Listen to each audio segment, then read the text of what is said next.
Thank you जी, thank you. Thank you, बहुत बहुत धन्यवाद आपका मौका देने के लिए। Yes. तो पत्री सर का आवाज में हम श्लोक सुनते हैं भगवत गीता का, और फिर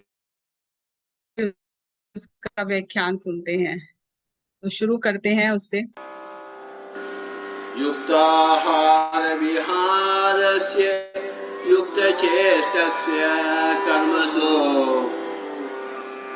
युक्ताहार विहारस्य युक्तचेष्टस्य कर्मसु युक्तस्वप्नावबोधस्य योगो भवति दुःखः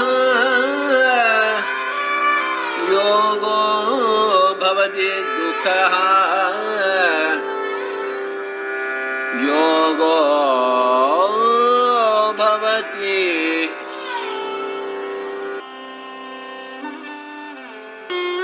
त्रैगुण्य विषया वेदा निस्त्रैगुण्यो भवार्जुन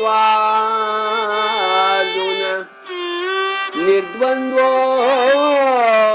नित्यसत्त्वस्थो निर्योगक्षेम निर्योगक्षेम निर्योगक्षेम आत्मवान् निर्गुण विकार, no zero विकार। त्रैगुण्य विषया वेदा निस्त्रैगुण्यो भवार्जुन त्रैगुण्य विषया वेदा निस्त्रैगुण्यो भवार्जुन निर्द्वन्द्वो नित्यसत्त्वस्थो निर्योगक्षेम आत्मवान् निर्योगक्षेम आत्मवान् युक्ताहार विहारस्य युक्तचेष्टस्य कर्मसु युक्ताहार विहारस्य युक्तचेष्टस्य कर्मसु युक्तस्वप्नावबोधस्य योगो भवति दुःखः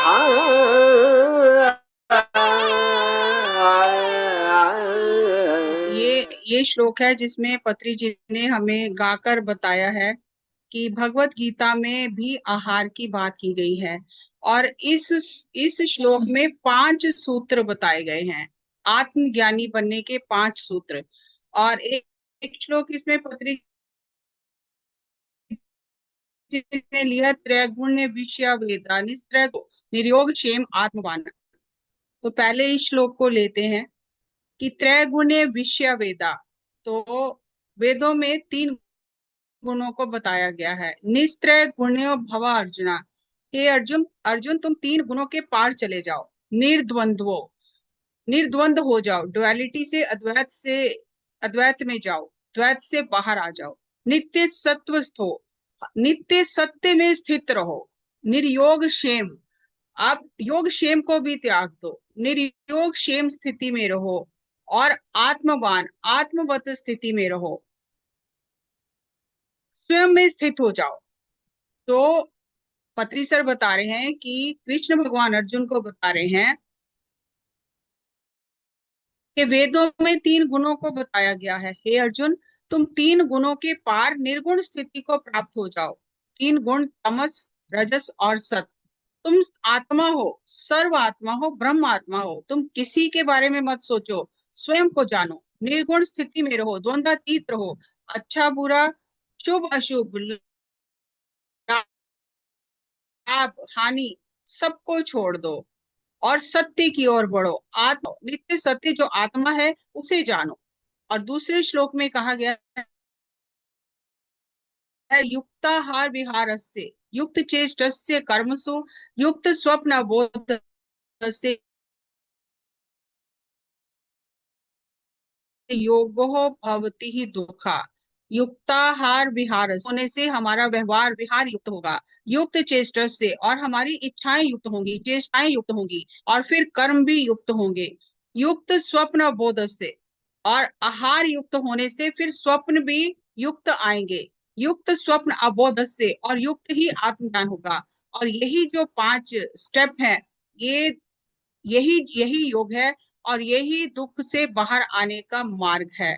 तो इसे पूरी तरह अच्छे डिटेल में सर ने एक्सप्लेन किया है कि 5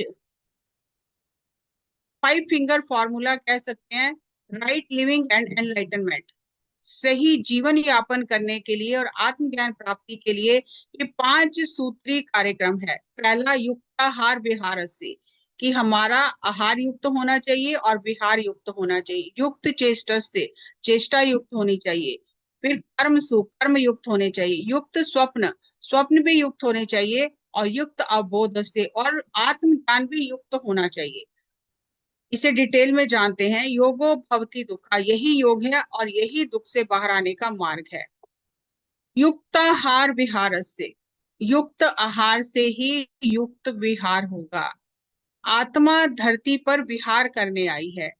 धरती पर आकर आत्मा को क्या करना है? धरती पर आकर आत्मा को सबक सीखने हैं।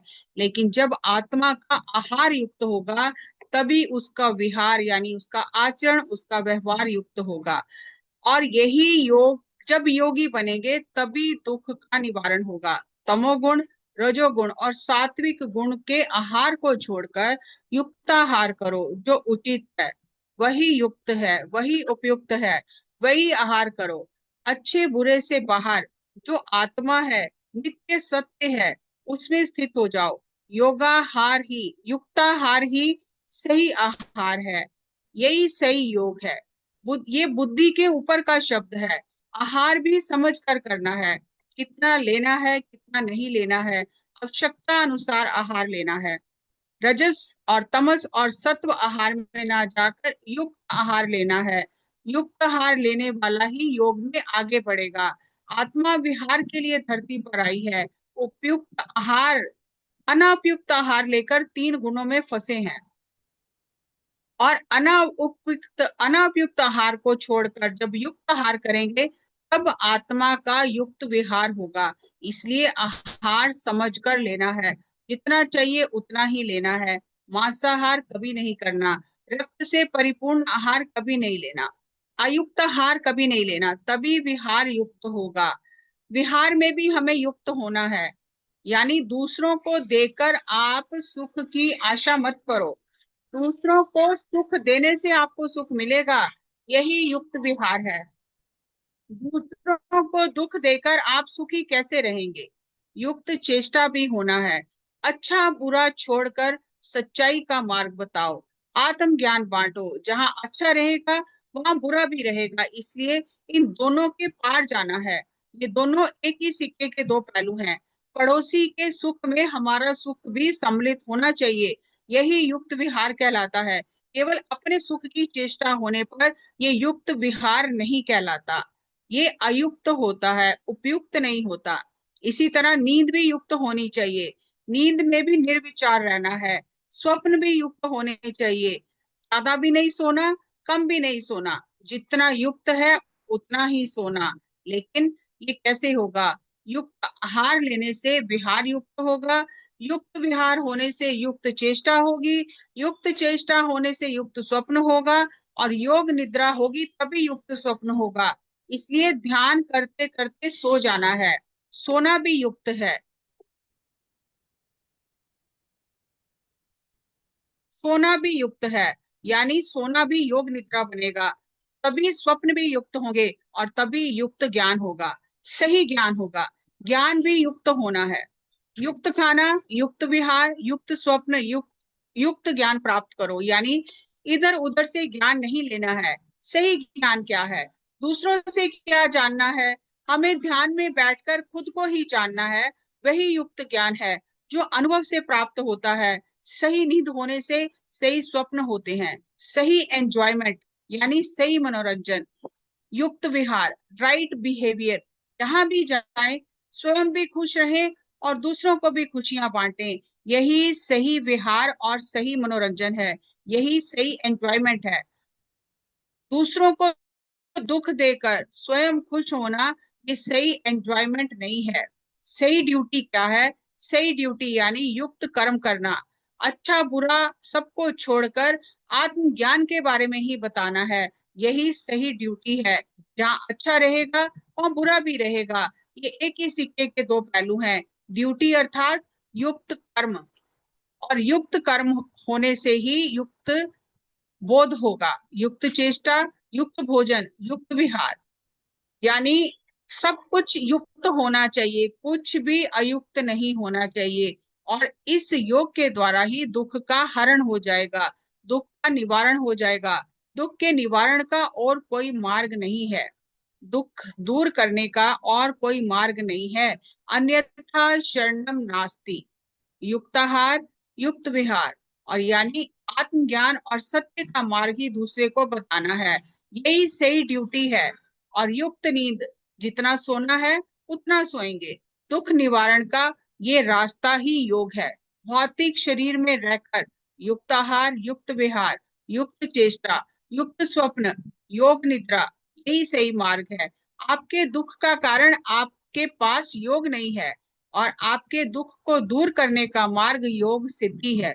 योग से ही योग लाभ मिलता है, योग सिद्धि प्राप्त होती है। योग यानी मिलकर रहना, युक्ताहार, युक्त विहार, युक्त स्वप्न, यही अच्छा योग है। इससे योग लाभ प्राप्त होगा, यानी योग फल प्राप्त होगा। खाना, बोलना, नींद सब युक्त होना है, यही योग सिद्धि है, इसका लाभ ले लो, यही योग फल है। और इसी योग फल से आपके दुख का निवारण होगा। My dear friends, my dear masters and my dear gods, Bhagavad Gita का कोड है मैं और अहम। मैं यानी आप और अहम यानी एस्टर मास्टर, ऐसा समझना है, तब आपको भगवत गीता समझ में आएगी। ये मैचिंग कंट्रीब्यूशन है, आप अपने लिए करते जाओ तो एस्ट्रल मास्टर स्वयं ही आपकी मदद करेंगे। अगर आप ही स्वयं के लिए नहीं करेंगे तो एस्ट्रल मास्टर मदद नहीं करेंगे। जितना आपका कंट्रीब्यूशन होगा उसी हिसाब से उनका कंट्रीब्यूशन होगा। अगर आप अपने लिए कुछ नहीं करेंगे तो आपको कुछ नहीं मिलेगा। यही भगवत गीता का कोड है कि आपको स्वयं अपने लिए ही प्रयास करके अपनी आत्मा की प्रगति करनी है। ये है इस श्लोक का मीनिंग, जिसमें पत्री जी ने 5 चीजें बताई हैं। युक्त आहार, युक्त विहार, ये दोनों जुड़े हुए हैं। अगर आहार ही युक्त नहीं है तो विहार युक्त नहीं हो सकता। और आत्मा विहार करने आई है, धरती पर घूमने आई है। और युक्त विहार क्या है कि हमारे सुख में सबका सुख सम्मिलित होना चाहिए, दूसरों को दुख देकर हम सुख की कामना नहीं कर सकते, ये अयुक्त विहार है। और युक्त चेष्टा कर्मसु, हमारी चेष्टा, इच्छाएं और कर्म भी युक्त होने चाहिए। और युक्त स्वप्न अबोध से, जब आहार सही होगा, विहार सही होगा, इच्छाएं सही होंगी, कर्म सही होंगे, तो स्वप्नों में तो कुछ बुरा आएगा ही नहीं अपने आप। और आत्मज्ञान भी युक्त होना चाहिए। तो यहाँ ये जानने की जरूरत है कि इसका मतलब अयुक्त आत्मज्ञान भी है, सही आत्मज्ञान है, और आत्मज्ञान ऐसा भी है जो सही नहीं है। जो सही आत्मज्ञान नहीं है उसकी भी सर ने बहुत बार कई जगह पे परिभाषा दी है, लेकिन यहाँ नहीं दी, तो मैं आपको बता दूं कि उसका सर ने ट्रिपल फिल्टर फॉर्मूला दिया है कि आपको आत्मज्ञान सही है कि नहीं आप खुद ही टेस्ट कर लो। तो उसके लिए ये है कि गुरु ज्ञान, शास्त्र ज्ञान और स्व ज्ञान, कि गुरु जो बता रहा है वही शास्त्र में लिखा है और वही आपको अनुभव हो रहा है, तो ये युक्त आपका आत्मबोध है।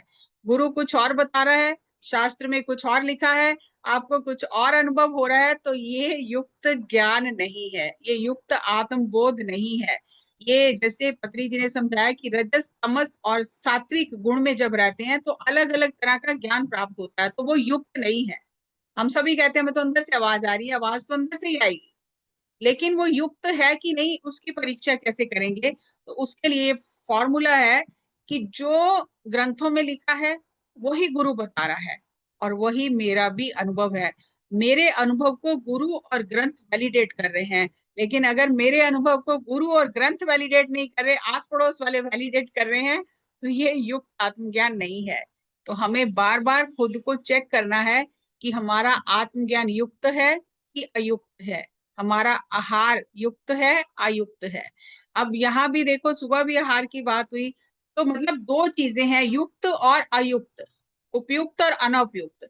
आहार, विहार, चेष्टा, कर्म और स्वप्न और आत्मज्ञान, तो सबके साथ युक्त जुड़ा हुआ है। तो युक्त जुड़ा है इसका मतलब भी अयुक्त भी है। तो अयुक्त में नहीं रहना, इस युक्ति में रहना है जो भगवत गीता में बताई गई है। जैसे पत्री जी ने जो सूत्र बताए 18 प्रिंसिपल, तो उसमें एक सूत्र बताया है दूसरा, कि रीड राइट स्पिरिचुअल बुक्स,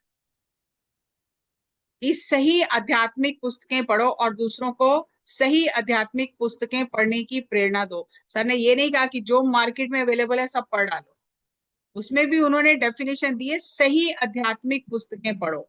इसका मतलब सही है तो गलत भी है, तो हमें सही आध्यात्मिक पुस्तकें पढ़नी है। उसी तरह से युक्त आहार लेना है, युक्त विहार होना चाहिए, युक्त हमारी चेष्टा होनी चाहिए, युक्त हमारे कर्म होने चाहिए, युक्त स्वप्न होने चाहिए और युक्त ही आत्मज्ञान होना चाहिए।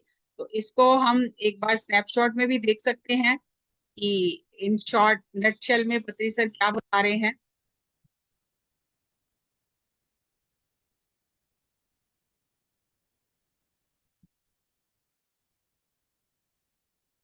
यहाँ भी श्री कृष्ण भगवान बता रहे हैं, तुम जो भी करना है पहले योग में रहो और फिर करो, और अज्ञान में करने से तुम्हारा नुकसान होगा, और तीन गुणों से परे हो जाओ। निस्त्रय गुण्य भव अर्जुनो, तीनों गुणों से परे हो जाओ। निर्द्वंदो, ये द्वंद से बाहर निकल जाओ, करूं कि ना करूं, युद्ध करूं कि ना करूं। नित्य सत्य स्तवो, सत्य में अपने आत्मा में स्थित हो जाओ। निर्योग क्षेम आत्मवान, कि आत्मवान स्थिति में रहो और निर्योग क्षेम में रहो। ये जो निर्योग क्षेम शब्द है, इसको पत्री जी ने फिर अगले श्लोक में खोला है, जो हम अगले श्लोक में लेंगे। योगा कर्म सुकौशलम, अज्ञान में रहकर काम करने से नुकसान होगा, ध्यान करके काम करने से ही सही काम होगा, और किसी भी कर्म की बिना योग के कोई वैल्यू नहीं है। ये कंपलसरी ब्रह्म विद्या है और बाकी विद्याएं सब बाद में है। ध्यान इतना जरूरी है, और ये 5 सूत्रीय फॉर्मूला है। युक्ताहार विहारस्य, युक्त चेष्टस्य कर्मसु, युक्त स्वप्न अवबोधस्य, योगो भवति दुखा, ये दुख से बाहर निकलने का मार्ग है।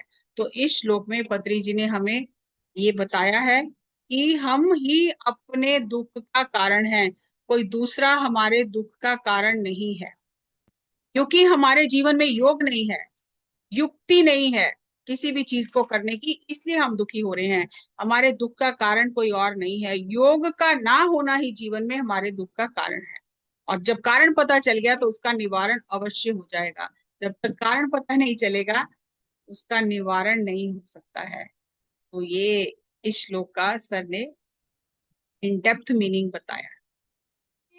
एक बार मेरी पत्री सर से बात हुई थी, तो पत्री सर को मैंने कहा कि मैं तो समझ नहीं पा रही हूँ, सारी जिंदगी जिस टाइप का खाना खा रही, तब वो खाना गले से उतर ही नहीं रहा, देख के ऐसे हो जाता है कि ये कौन खा सकता है, ये तो नहीं खा सकती मैं, और यही तो बना रहे हैं, सारी जिंदगी यही खा रहे हैं।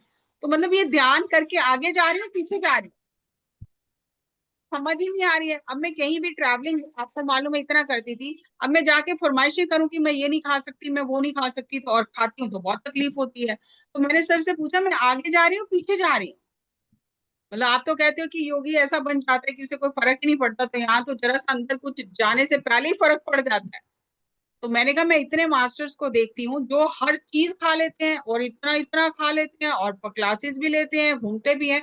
मैं तो ऐसा फिल्टर फिल्टर लग गया कि भैया देखते ही कुछ हो जाता है, और पूरा खाने की हैबिट चेंज हो गई है। तो पत्री सर ने कहा, आप सही जा रहे हैं।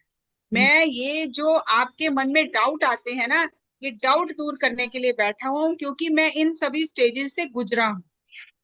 अब दूसरे मास्टर्स को मत देखो, वो तो सब कर रहे हैं, मैं नहीं कर पा रही, आप सही चल रहे हो। तो जब गुरु स्टैंप लगा देता है ना, सही चल रहे हो, असल में वही सही बात है। क्योंकि हम छोटी छोटी बातों में डर जाते हैं, मैं तो इतना टेंशन में थी, अरे सारे इतना खा रहे, मैं तो खा नहीं पा रही हूँ।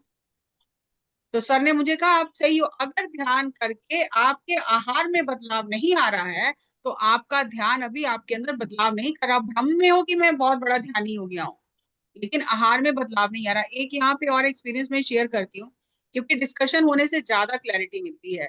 एक बार मैं जा रही थी ऋषिकेश, और मुझे बहुत कहा उन्होंने कि आप हमारे घर आ जाना, इकट्ठे चलेंगे। उनकी गाड़ी में मुझे जाना था, पर मैंने जिद पकड़ी कि मैं आपके घर नहीं आऊंगी, सुबह 6 बजे मैं आपको बस स्टॉप पे मिल जाऊंगी जो आपके घर के पास है। और मैं उस बस स्टॉप पे बैठ गई जाके। मैं कभी भी गोल्ड की चेन पहन के बाहर ट्रैवलिंग नहीं करती थी। पता नहीं उस दिन मुझे क्या हुआ कि गाड़ी में ही तो जाना है, वो ट्रेन में तो जाना नहीं। मैं बहुत सुंदर गोल्ड की चेन और लॉकेट भारी सा पहन के, बहुत दिनों से पहना था, मैं चली गई। अब चली गई तो जैसे ही बस स्टॉप पे मैं खड़ी थी, तो कोई आए, दो लड़के, और उन्होंने मेरी चेन छीनी और चले गए। अब मैं तो पहले थोड़ा सोचा, ये घबरा गई, ये क्या हुआ। मैंने कहा देखो मेरी चेन छीन के भाग रहे हैं, लोग देख रहे हैं, पर कौन हेल्प करेगा, कोई हेल्प नहीं करेगा, कौन मरेगा। 10-12 कदम तो मैं भागी पीछे, और एक अटैची, एक बैग, और कितना भागूंगी, और वो बाइक पे हैं तो वो भाग गए। अब भागे तो मैं उदास होके बैठ गई कि अब क्या करूं, चेन तो चली गई, और वो लोग भी नहीं आए। उनको इतने फोन मैंने किए, और वो लेट होते गए, और मुझे 20-25 मिनट वहां बैठना पड़ा।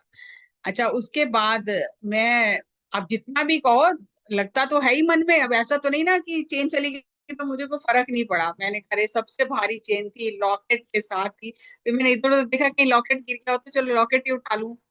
तो ऐसा थोड़ी होता है। तो मेरा पूरा यहाँ से गला भी कट गया चेन खींचने से। उदास होके बैठी थी, वो आए, मैं गाड़ी में बैठ गई। बहुत देर तक मैंने बात नहीं की, सोचती रही है हुआ क्या। तो मुझे उन्होंने कहा, जैसी मैडम आप आज बात नहीं कर रहे हो, उदास क्यों। तो मैंने कैसे से मेरी चेन कोई खींच के ले गया। उन्होंने कहा पुलिस कंप्लेंट करो, ये करो वो करो, पर कुछ नहीं किया, ऋषिकेश चले गए।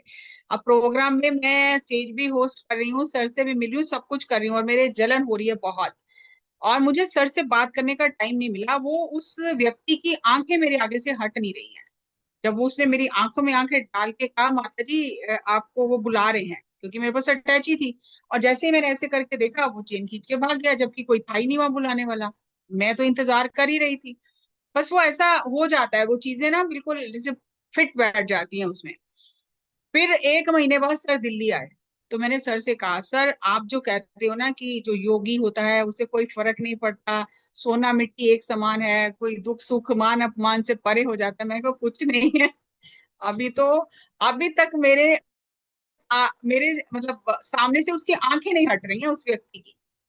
और मेरे को मन में बहुत ज्यादा दुखी नहीं हूँ, पर मन में ये तो है ही ना, मेरा 1 लाख 1.25 लाख का नुकसान हो गया है। तो मैंने कहा मैं भूल नहीं पा रही हूँ उस बात को।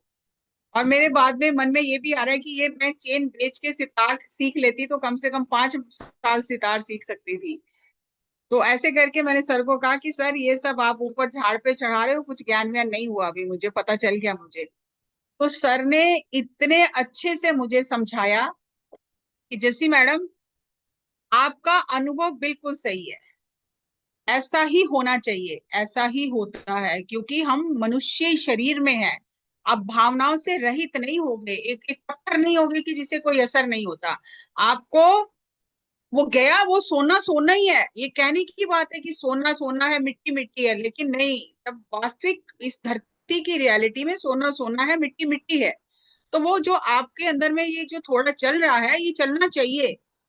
और क्योंकि अब आप मुझसे बात कर रहे हो, मैं आपको क्लैरिटी दे रहा हूँ, क्योंकि मैंने ये सारे अनुभव कर लिए हैं, कई जन्मों में ये सारे अनुभव कर लिए हैं। I am a practical person. Practical बता रहा हूँ आपको कि बिल्कुल सही जा रहे हो आप। आप ये बात मन से निकाल दो कि मैं सही नहीं, या मुझे अभी ज्ञान नहीं है, या मुझे अभी समझ नहीं है, या मुझे अध्यात्म का पता नहीं है। आप बिल्कुल सही जा रहे हो, आगे बढ़ो। बस हमारा काम है, जो भी हुआ जीवन में उससे लेसन लेके आगे बढ़ जाना। ये होना था, कोई ये नुकसान होना था, ये नुकसान हो गया, अब आप इसको भूल के आगे बढ़ो। और आप अगर ये सोच रहे हो कि मेरे सोना चला गया और मेरा इतना नुकसान हो गया, तो ये भी गलत नहीं है सोच, ये सही है। तो इसलिए व्यवहारिकता में जीना चाहिए। हम धरती की रियलिटी में जी रहे हैं, हम ऊपर के लोगों की रियलिटी में नहीं जी रहे हैं। वहां से हम ये सारे खट्टे मीठे कड़वे अनुभव लेने आए हैं। तो इसीलिए जब पत्री सर का, अब पहले तो क्या, उनसे बात कर लेते थे तो क्लैरिटी मिल जाती थी। अभी क्या है कि उनके जो ट्रांसलेशन है, उनके जो वीडियोस हैं, उनके जो प्रवचन है, अब वो कहीं ना कहीं आप देखो, कभी भी आप परेशान होते हो या आपने कोई, आपके मन में कोई प्रश्न चल रहा होता है, वो वीडियो आपके सामने आ जाता है। तो अब भी जवाब मिलते हैं। लेकिन एक जो होता है ना कि सामने आमने बैठ के जब हम बात करते थे, वो तो मिस होता ही है, वो तो है। लेकिन मतलब सर बहुत प्रैक्टिकल बातें बताते थे, कि ऐसा सुपरफिशियल नहीं कि आप तो ये हो गए हो और आप ये नहीं हुए हो। मतलब वो कभी भी डिमोटिवेट भी नहीं करते थे, और उस सिचुएशन से बाहर भी निकाल देते थे। ये अनुभव हुआ मेरा सर के साथ में, ऐसे बहुत हुए। बट ये है कि हम चीजों को झुठला नहीं सकते, ऊपर से चोला नहीं पहना सकते उन्हें सत्य का कि भैया जी सत्य नहीं। बैंडेड लगा के तो जख्म तो नीचे है ही ना। वो जब तक अंदर से जख्म हील नहीं होगा, बैंडेड क्या करेगा, वो तो गलाएगा फिर जख्म को। तो ये कोई वो बैंडेड नहीं है स्पिरिचुअलिटी। बैंडेज नहीं है कि आपको कोई दुख हुआ बैंडेज लगा दिया बस अब मैं भूल गई, ऐसा नहीं होता। तो इसीलिए सर ने कहा कि आत्मबोध भी युक्त होना चाहिए, अयुक्त नहीं होना चाहिए। तो ये डिफरेंस है युक्त और अयुक्त में। तो हाँ जी, बात करिए अब आप। हाँ, अगला श्लोक ले लेते हैं आज, बहुत ये फिर आगे शायद गैप हो जाएगा फिर। हाँ। और आगे वाला जो श्लोक है वो भी पहले पत्री सर की आवाज में हम श्लोक सुनते हैं, और फिर हम उसका आगे का देखेंगे, उसका अर्थ पत्री जी ने क्या किया है। हतो वा प्राप्स्यसि स्वर्गं जित्वा वा भोक्ष्यसे महीम् तस्मात् उत्तिष्ठ कौन्तेय युद्धाय कृतनिश्चयः। हतो वा प्राप्स्यसि स्वर्गं जित्वा वा भोक्ष्यसे महीम् तस्मात् उत्तिष्ठ कौन्तेय युद्धाय कृतनिश्चयः। युद्धाय कृतनिश्चयः।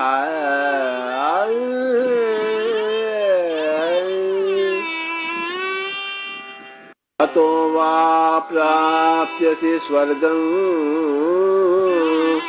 जित्वा वा भोक्ष्यसे महीम् तस्मादुत्तिष्ठ कौन्तेय युद्धाय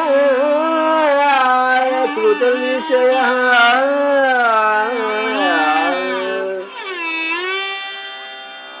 युद्धाय कृतनिश्चयः।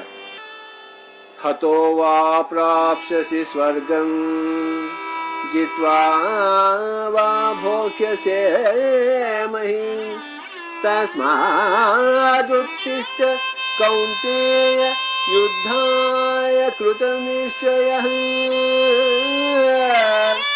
युद्धाय युद्धाय युद्धाय युद्धाय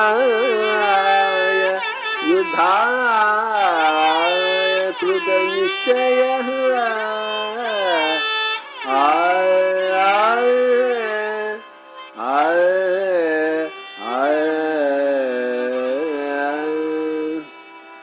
ज्ञानमु ज्ञानमु ज्ञानमु ज्ञानमु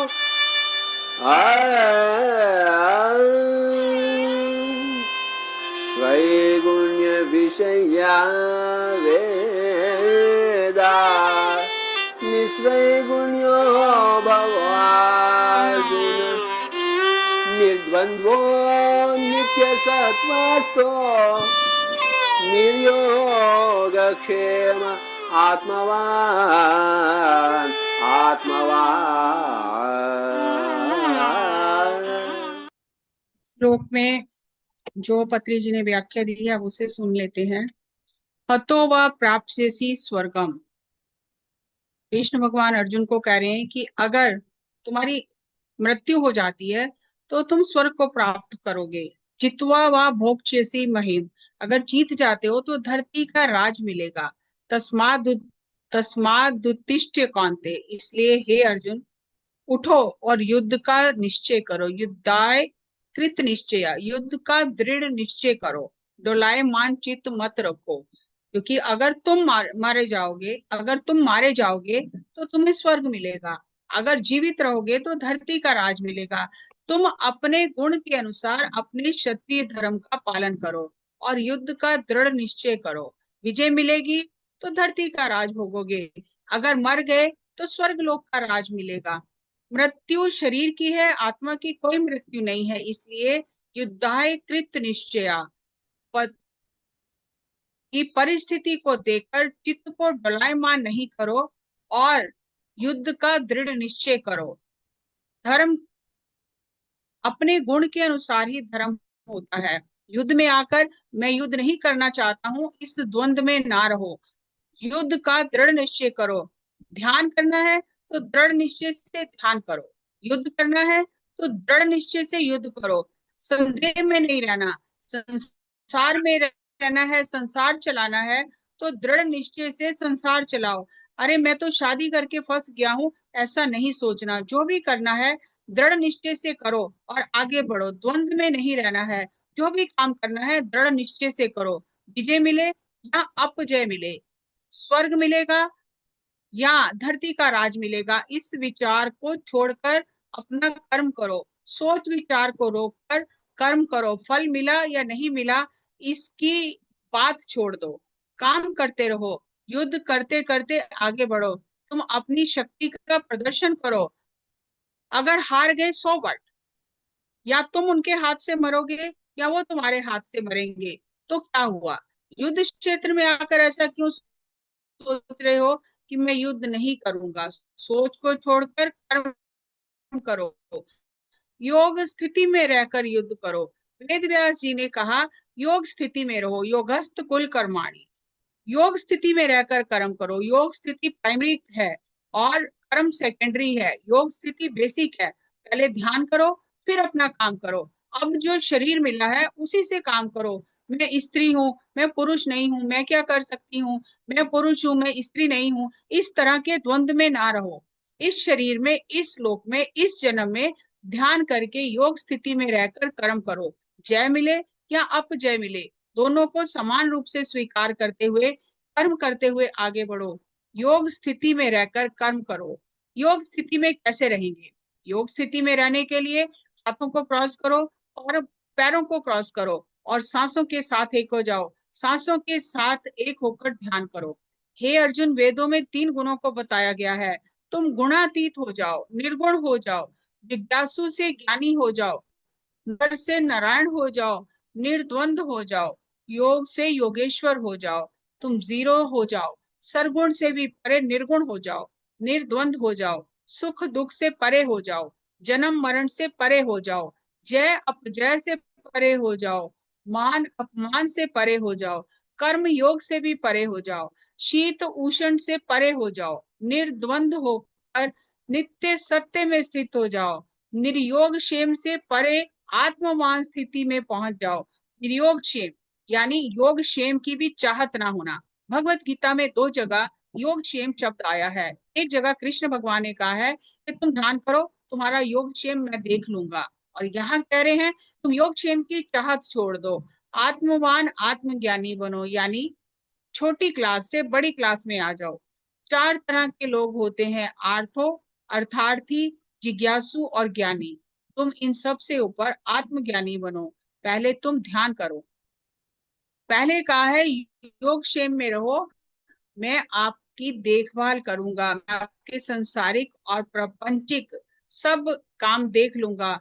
और यहाँ श्री कृष्ण अर्जुन को कह रहे हैं कि तुम योगक्षेम की चाहत को भी छोड़ दो, यानी छोटी क्लास से बड़ी क्लास में आ जाओ। तुम अपने धर्म का पालन करो अपने क्षत्रिय गुण के अनुसार और निर्द्वंद स्थिति में रह के सोच विचार को छोड़ के अब इस वर्तमान परिस्थिति में तुम्हें क्या करना चाहिए, दृढ़ निश्चय से वो करो। तो ये थी इस श्लोक की व्याख्या, जिसमें पत्री जी ने ये हमें बताया कि जो भी करना है दृढ़ निश्चय से करना है, द्वंद में नहीं रहना है। अरे मैं तो शादी करके फंस गया, मेरी शादी नहीं होती तो अच्छा था, और जिसने शादी नहीं की उसको लगता मैं शादी कर लेता तो अच्छा था। जिस स्थिति में हम हैं हम उस स्थिति में खुश नहीं है। सुख में है तो हम द्वंद में है, दुख में है तो द्वंद में है। अगर हमें मान मिल रहा है तो द्वंद में है, अपमान मिल रहा है तो द्वंद में है। तो शरीर स्त्री का मिला तो द्वंद में है, पुरुष का शरीर मिला तो द्वंद में है। जो है उसके साथ में काम नहीं कर रहे हैं, जो नहीं है उसकी कामना कर रहे हैं। तो ये द्वंद द्वंद स्थिति है। तो इसीलिए कृष्ण भगवान ने अर्जुन को कहा कि द्वंद्वातीत स्थिति में चले जाओ, तीनों गुणों के पार निर्गुण स्थिति में चले जाओ। और योग क्षेम की कि आत्मज्ञान मिलेगा मुझे साधना करने से, या मुझे थर्ड आई ओपन हो जाएगी, मेरा कुंडली जाग जाएगी, ये सब छोड़ दो। जो होगा सो होगा। जय अपजय को छोड़ दो। और कृष्ण भगवान ने एक जगह अर्जुन को कहा, मैंने तो युद्ध करने के लिए कहा, हार जीत की तो मैंने बात ही नहीं की। ये हार जीत की बात तुम कहाँ से ले आए बीच में? मैंने तो कहा है युद्ध करो, मैंने तो ये कहा ही नहीं कि तुम जीतो या हारो। तो युद्ध करो, उसका परिणाम जो भी निकलेगा वो देखा जाएगा।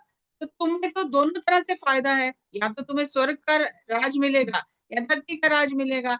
तो मैंने तो तुम्हें ये कहा ही नहीं है कि जय अपजय का विचार करो, मैंने तो कहा युद्ध करो। तो दृढ़ निश्चय से युद्ध करो। तो यही बात हमें समझा रहे हैं कि हम इस धरती पर रह रहे हैं, हम यहाँ पर अनुभव लेने आए हैं। तो जो भी निर्णय करना है दृढ़ निश्चय से करना है, आधे अधूरे मन से कुछ नहीं करना। अरे ये नहीं, ये करती तो ज्यादा अच्छा होता, तो वो आधे अधूरे मन से कुछ नहीं करना। और साधना भी कर रहे हैं तो उसके पीछे ये हमने समझ लिया कि कर्म फल की इच्छा नहीं करनी है, अपेक्षा नहीं करनी है, निष्काम कर्म करने हैं। यहाँ वो कह रहे हैं कि तुम आध्यात्मिकता में भी कोई चाहत ही मत रखो कि ये करने से ये हो जाएगा, ये करने से, सेवा करने से मुझे बहुत पुण्य मिलेगा। अगर हमें इस कर्म के चक्कर को रोकना है तो हर एक जो अध्यात्म और संसारिक जो भी विचार है उससे परे चले जाना है, पार चले जाना है। अगर संसारिक विचार रहेगा तो संसार में उलझेंगे, और आध्यात्मिकता में अगर विचार करते रहेंगे तो उसमें उलझे रहेंगे। इसीलिए दोनों स्थितियों से परे जाना है और योग क्षेम की चाहत को भी छोड़ देना है। ये कहना जितना आसान है, करने में जन्मा जन्मा लग जाते हैं। एक जन्म में 1 मिलीमीटर, कहते हैं भगवत गीता में, आत्मा आगे बढ़ती है, वो भी अगर वो चाहे तो। अगर नहीं चाहे तो 1 मिलीमीटर भी नहीं बढ़ सकती। इसीलिए जन्मास जन्मास लगते हैं। अब कृष्ण भगवान अर्जुन को गीता बता रहे हैं, ज्ञान बता रहे हैं हर तरह का, और अर्जुन कृष्ण भगवान के मुख से सुन रहा है। और इतनी गीता सुनने के बाद भी आखिर में वो कह रहे मैं युद्ध नहीं करूंगा। वो कह रहे हैं आपकी वजह से मेरा पुत्र मर गया। इसमें वही उन्होंने बताया है कि योग क्षेम की चाहत भी छोड़ देनी है।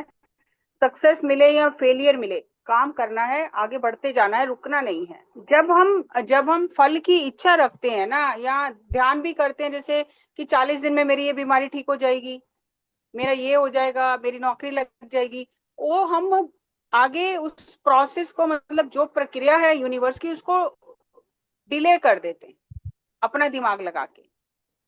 अगर हम चीजों को खुला छोड़ दें तो चीजें जल्दी ठीक हो जाती। लेकिन क्योंकि हमने इतने लोगों के अनुभव सुन लिए तो हमें लगता है कि मेरा तो होना ही चाहिए ठीक। थैंक यू जी, थैंक यू। थोड़ा इशू है नेटवर्क का, तो कोई बात